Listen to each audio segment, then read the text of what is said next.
बिस्मिल्लाहिर्रहमानिर्रहीम। अस्सलाम वालेकुम।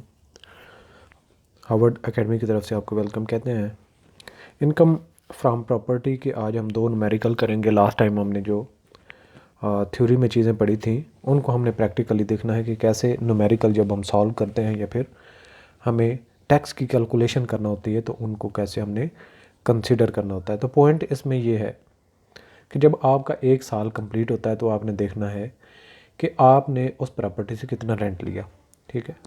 और रेंट के साथ साथ अगर आपके पास टेनेंट ने कोई एडवांसेस दिए हुए हैं जो कि नॉन एडजस्टेबल है, तो जो आपकी आउटस्टैंडिंग अमाउंट नॉन एडजस्टेबल के अगेंस्ट है उसका 1/10 हमने ऐड करना होगा टैक्सेबल इनकम में, यानी कि RCT, rent chargeable to tax.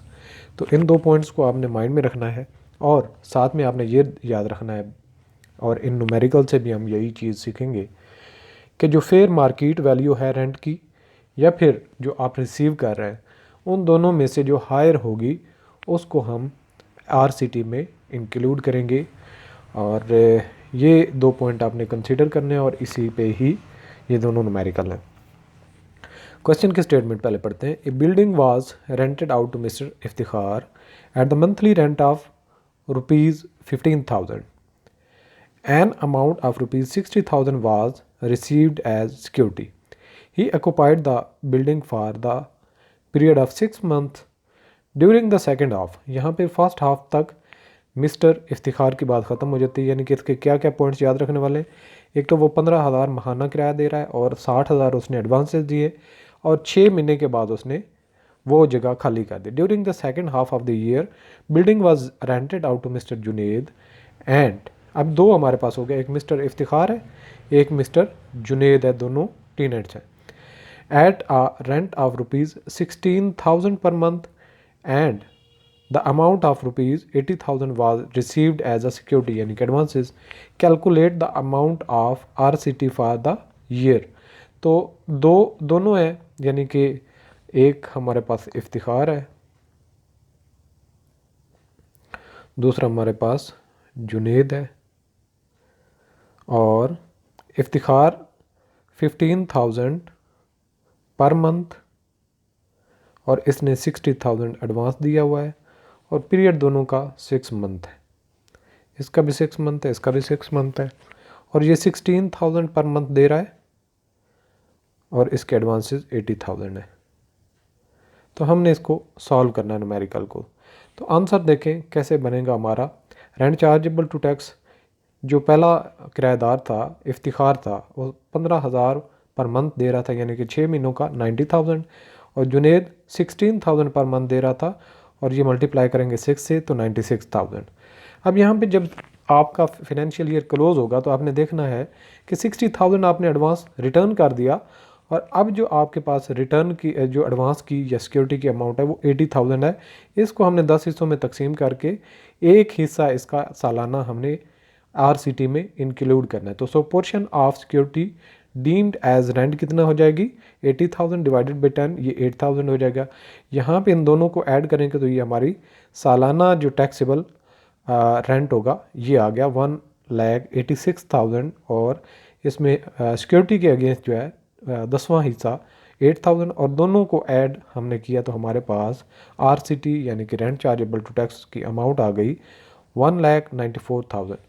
अब इसके बाद यहाँ पे लिखा भी है security received from mister Iftikhar will be refunded to him at the time of vacating the building, यानी जो पहला बंदा है वो जब घर खाली कर रहा होगा तो उसको उसकी अमाउंट सिक्योरिटी वापस मिल जाएगी। At the end of the tax year an amount of ₹80,000 shall be standing as an advance which is not adjustable against the rent, so 1/10 of the same shall be taken at the time of computing RCT। अब यहाँ पे दूसरा जो हमारे पास numerical है ये आ जाएगा आपको फेयर मार्केट वैल्यू अगर डिफरेंट है देन द टेनेंट आपको जो पे कर रहा है तो उसको हमने कैसे कंसीडर करना है। तो लास्ट क्वेश्चन में हमने देखा कि उस इंडिविजुअल के पास दोनों को जब हमने ऐड किया तो 1,86,000 बन रही थी एक्चुअल जो वो रिसीव कर रहा था। तो देखते हैं यहाँ पे क्वेश्चन या एग्जांपल 8.6 है। Considering the data of example 8.5 data वही रहेगा। Compute the amount of RCT under each of the following situation. Situation 1 क्या है, fair market rent of the building is ₹180,000, जबकि वो 1,86,000 ले रहा है। तो हमने ये सीखा हुआ है कि जो हायर वैल्यू होगी फेयर मार्केट वैल्यू या फिर एक्चुअल रेंट, जो हायर वैल्यू होगी उसको हम कंसीडर करेंगे। लिहाजा ये जो एक्चुअल है ज़्यादा इसमें आ जाएगी। Fair market of the building is ₹2 lakh, यहाँ पे जो है FMR फेयर मार्केट रेंट ये ज़्यादा हो गया 2 लाख, तो यहाँ पे दूसरी सिचुएशन में हमने 2 लाख को कंसीडर करना है। तो देखते हैं सॉल्व कैसे हमने करना है। Rent chargeable to tax where the fair market rent is 1,80,000, तो रेंट जो एक्चुअल रिसीव हो रहा था 186,000 है, जो कि 180,000 से ज़्यादा है, हमने उसको इंक्लूड कर दिया। और जो हमारे पास सिक्योरिटी है उसका 10वां हिस्सा 8,000, वो तो हमने कैलकुलेट किया। तो पहली सिचुएशन में हमारा जो ऑलरेडी हमने कैलकुलेट किया था रेंट चार्जेबल टू टैक्स 1,94,000 वही चलेगा। और इसके बाद दूसरी सिचुएशन में rent chargeable to tax where FMR is ₹2 lakh, जब आपका फेयर मार्केट रेंट जो है वो एक्चुअल रेंट से ज़्यादा है, सो हमने ज़्यादा वाली अमाउंट लेनी है। तो 1,86,000 कम है और ज़्यादा जो है वो फेयर मार्केट रेंट है, तो हमने फेयर मार्केट रेंट को ऐड कर लिया और बाकी जो सिक्योरिटी का 10वां हिस्सा है वो सेम रहेगा। तो यहाँ पे रेंट चार्जेबल टू टैक्स जो है हमारे पास 2,08,000 हो जाएगा।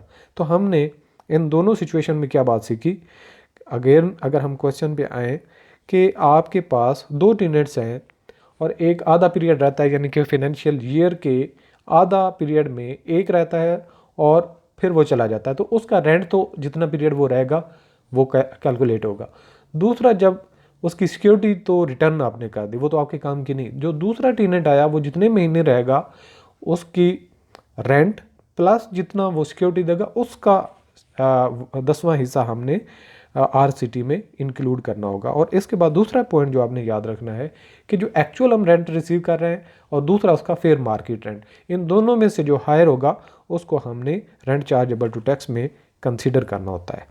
तो ये आज का सेशन जो हमारे पिछली थ्योरी हमने पढ़ी थी उसके न्यूमेरिकल की एप्लीकेशन थी, ताकि जब आप टैक्सेबल इनकम कैलकुलेट कर रहे होंगे तो आपको पॉइंट टू पॉइंट चीज़ें कंफ्यूज ना हो। Thanks for watching. अल्लाह हाफिज़।